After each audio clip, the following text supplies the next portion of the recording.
The evening moved slowly inside the large hall, filled with soft lights and quiet conversations. Crystal glasses clinked, and polished shoes brushed against the floor as guests drifted from one group to another. This was not a place where people rushed. Everyone here had time, money, and a reason to be seen. At the center of it all stood a grand piano, black and shining, placed carefully under a warm light as if it were a piece of art rather than an instrument.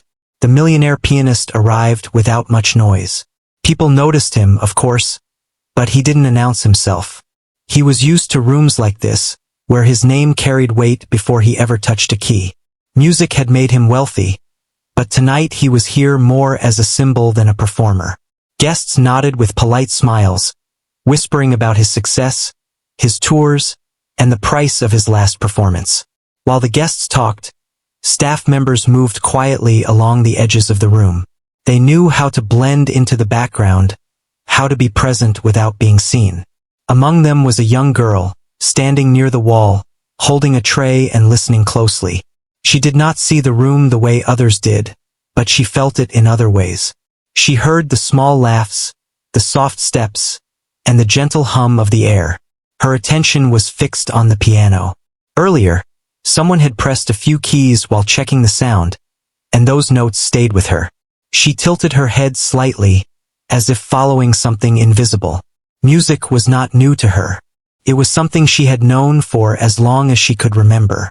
Sound had always been her guide. She wasn't there to be noticed. She had come to help someone she cared about, someone who needed the extra money from working events like this. She knew the rules. Stay quiet, stay respectful, don't draw attention. Still, her fingers moved gently against the edge of the tray, tapping out a rhythm only she understood. Across the room, the pianist finally sat at the piano. He played a short piece, nothing deep or emotional, just enough to fill the space with pleasant sound. People nodded again, satisfied. To them, it was background music, something to enjoy while talking business and plans. When he finished, his eyes moved around the room out of habit. That's when he noticed the girl. She wasn't clapping. She wasn't talking. She was listening, truly listening. Her face showed focus, not awe, not excitement. It was calm, thoughtful, as if the music had spoken directly to her. That caught his attention. He watched her for a moment longer than he meant to. Something about her stillness felt different from the rest of the room. On a quiet impulse, he stood and walked a few steps closer. "Do you like the piano?" he asked casually, his voice light, almost playful. She turned her head toward the sound. Her expression didn't change, but her posture straightened. "Yes," she said simply. A few people nearby glanced over, curious. The pianist smiled. "Do you play?" he asked, not really expecting the answer to matter. She paused. "A little," she replied. The word hung in the air. A little. He looked back at the piano, then at her again. The thought came to him without much weight behind it. Maybe it would be amusing. Maybe it would be kind. Maybe it would just be a small moment in a long evening. "You can try," he said with a light laugh. "Just for fun." There was no challenge in his voice, no insult meant, but there was also no expectation. To him, it was harmless. To the people around them, it was surprising. A few raised their eyebrows. Others smiled awkwardly, unsure if this was appropriate. The girl hesitated. She shifted her grip on the tray and looked down, even though she could not see it. She knew what rooms like this were like. She knew how quickly people judged without saying a word. "I don't need to," she said softly. The pianist shrugged, still smiling. "Only if you want. No pressure." Someone nearby whispered that it might be better not to. Another guest cleared their throat. The moment felt fragile, like it could disappear if pushed too hard. But then she took a small breath. "I can play," she said, "if you guide me to the seat." The room quieted. Not fully, but enough. The pianist blinked, surprised by her calm certainty. He gestured toward the bench and helped her walk the few steps. Her movements were careful but confident, as if she had done this before in unfamiliar spaces. When she reached the piano, she rested her hands lightly on the keys without playing. She didn't rush. She listened. The hall, the people, the air, everything settled around her. The pianist stepped back, arms crossed, still thinking of it as a simple moment, a break from routine, nothing more. The girl adjusted her seat, lifted her hands, and waited. And just before her fingers touched the keys, the room felt different. Not louder, not quieter, just different, as if something unexpected was about to begin. The room stayed still as the girl sat at the piano. No one spoke. Even the soft background noise seemed to fade. She rested her hands on her lap for a moment, breathing slowly, as if she were finding her balance in a place that was not built for her.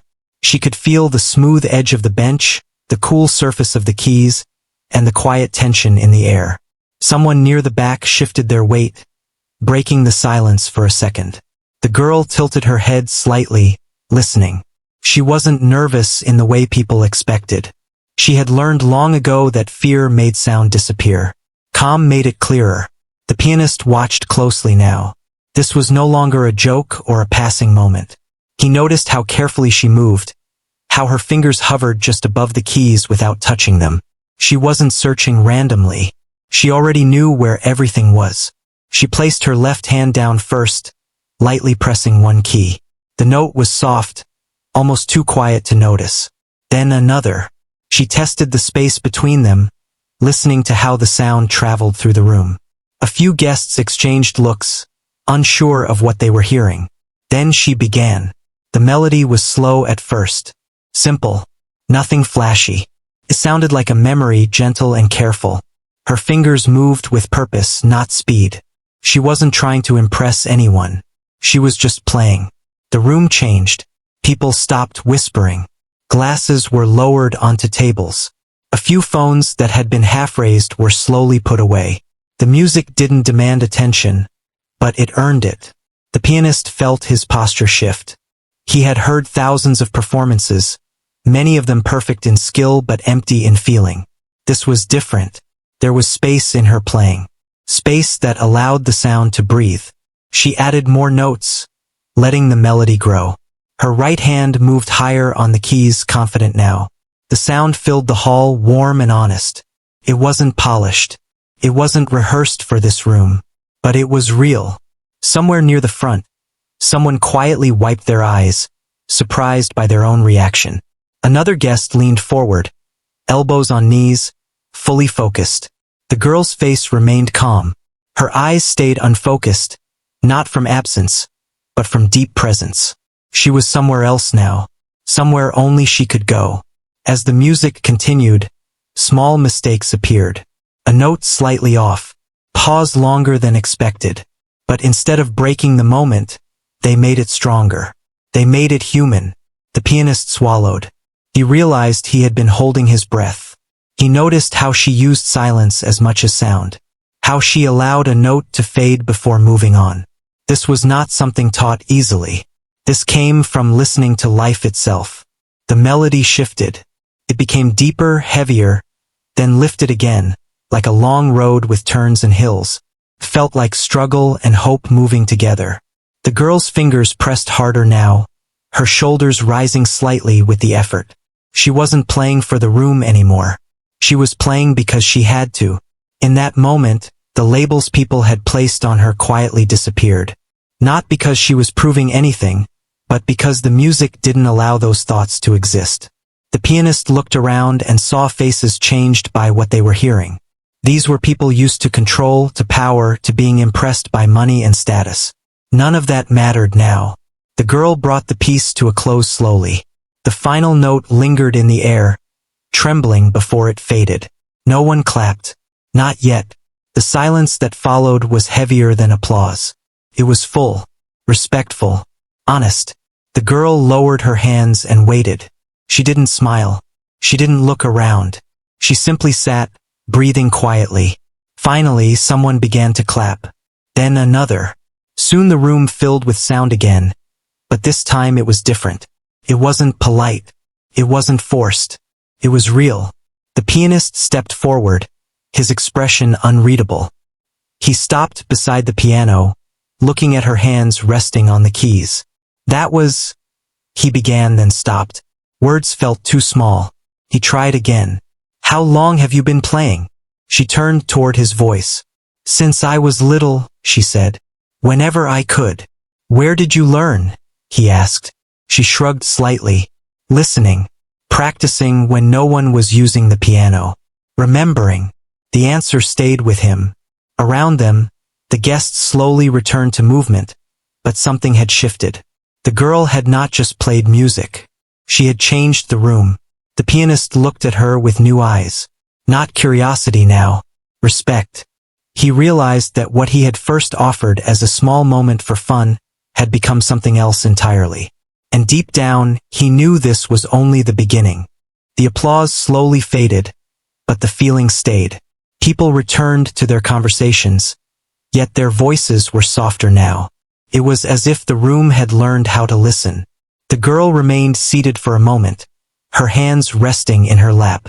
She waited, not sure what was expected next. Moments like this were unfamiliar to her.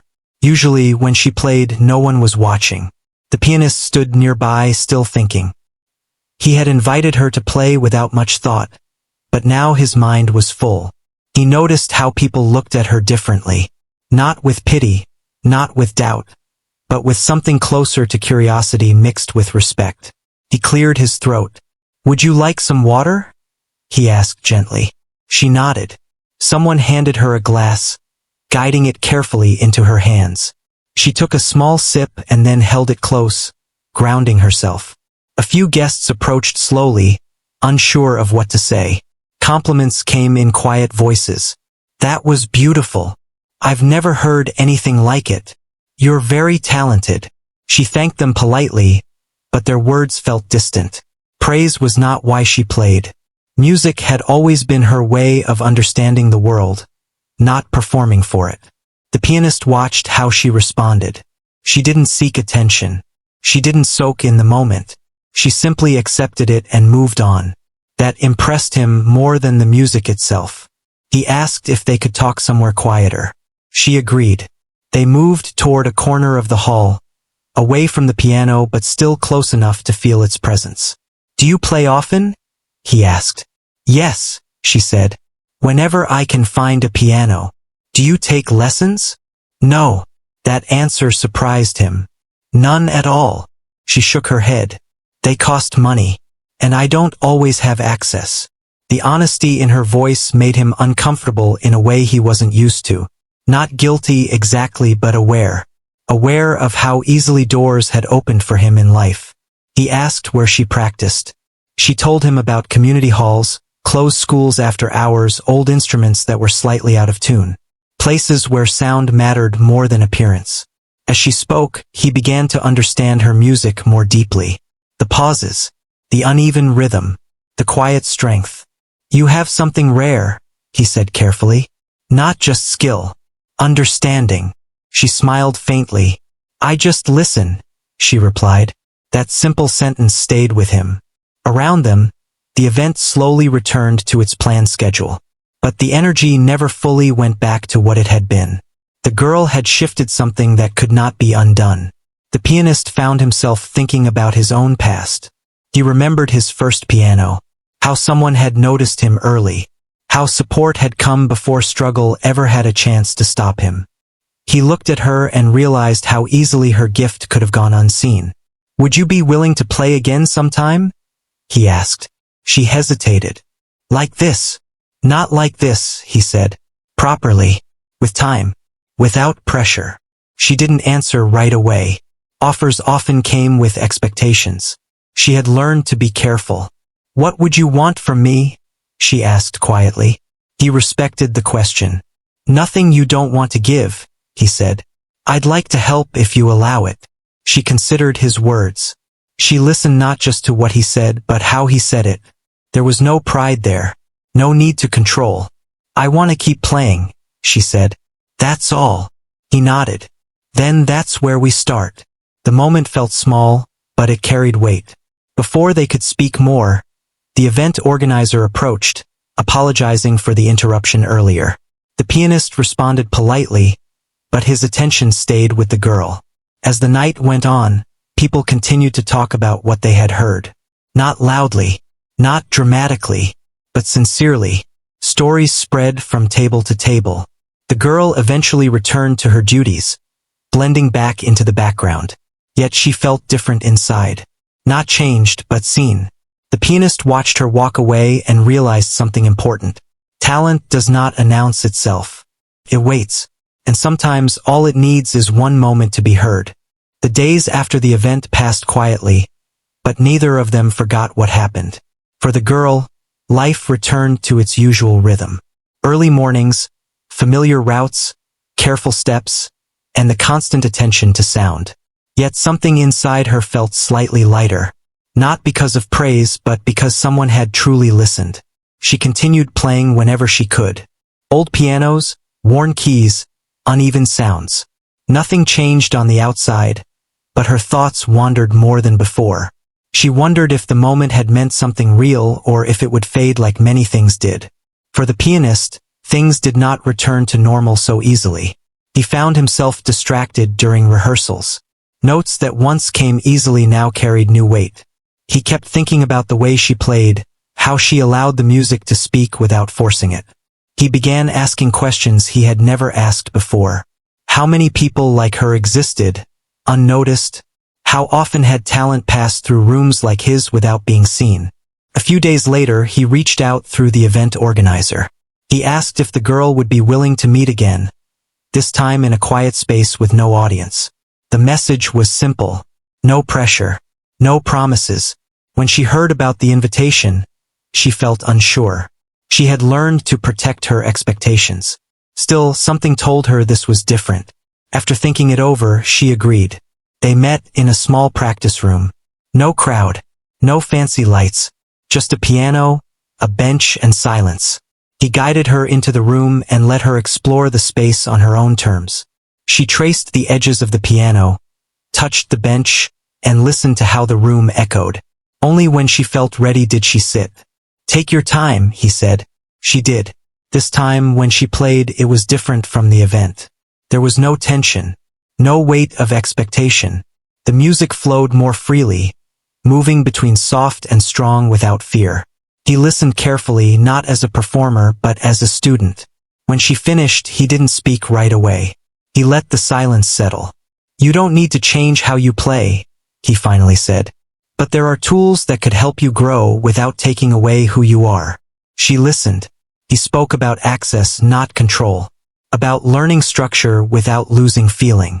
About doors that could open slowly, safely. She asked practical questions.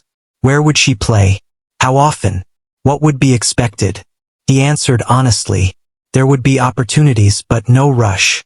Support, but no ownership. Trust built quietly between them. Over the following weeks, they met regularly. Sometimes they talked more than they played. Other times, music filled the room for hours. He noticed how quickly she learned when given simple guidance. How her memory absorbed details most people missed. How she adjusted not by sight, but by sound and touch. She noticed how carefully he listened when she spoke. How he never corrected her without explaining why. How he respected her pace. Still, not everything was easy. There were moments of frustration. Times when she felt overwhelmed by new ideas. Times when he struggled to explain things usually taught visually. They worked through it together. Outside the room, word slowly spread. Not as gossip, but as quiet respect. People began asking about her. Not out of curiosity, but interest. She was invited to small gatherings. Intimate settings where music mattered more than status. Each time she chose carefully.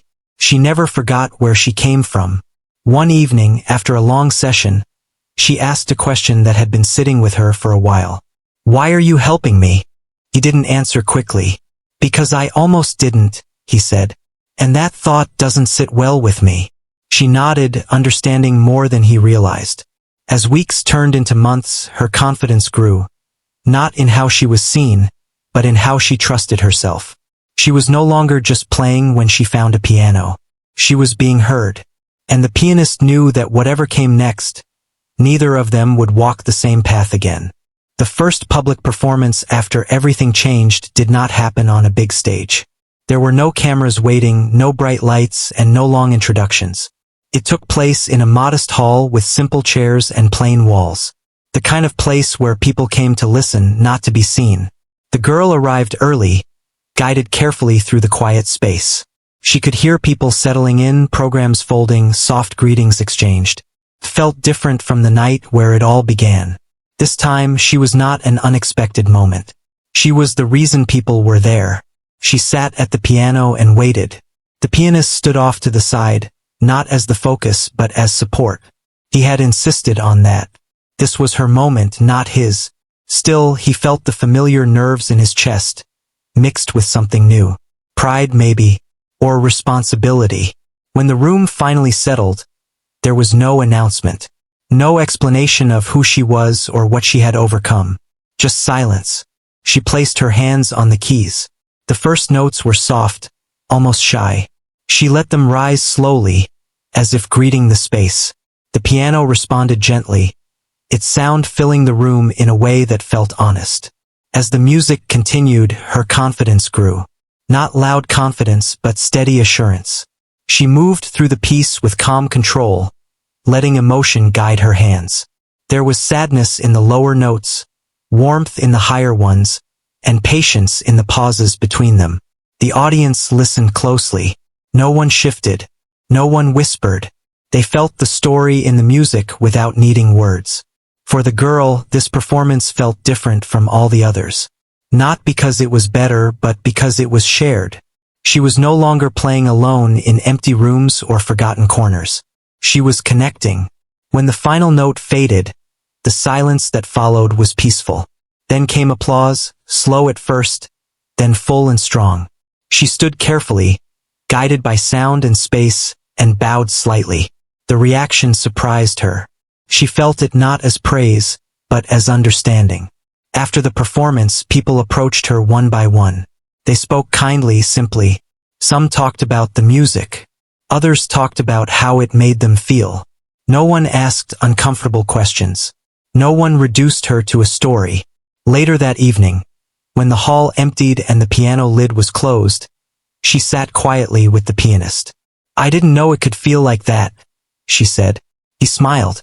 "That's what happens when talent meets space," he replied. Over time, more opportunities came. Small concerts, community events, carefully chosen spaces where the focus stayed on the music. She accepted some and declined others. She learned to protect her energy and her purpose. The pianist continued to guide her, but less and less. She needed him less now. That was always the goal. He watched as she found her own rhythm, as she spoke more confidently about what she wanted, as she trusted her instincts. One afternoon, after a long practice session, she said something that stayed with him. "I used to think music was just something I did," she said. "Now I know it's something I give." He nodded, understanding fully. Their paths did not become identical. He returned to his tours and commitments. She continued building hers, slowly and steadily. But they stayed connected, not by obligation, but by respect. Months later, the pianist attended another of her performances, sitting quietly in the back. No one recognized him. He didn't mind. He listened as she played with a confidence that no longer needed approval. Her music had grown, but it was still hers. Honest, grounded, alive. As the audience applauded, he felt something settle inside him. That night long ago, he had asked her to play for fun. What she gave was far more than that. She reminded him, and everyone who heard her, that true talent does not demand attention. It waits patiently, often unnoticed, until someone is willing to listen. And once heard, it never leaves the same silence behind. The girl left the stage and stepped back into her life, not as someone changed by one moment, but as someone finally seen. The music continued. So did she.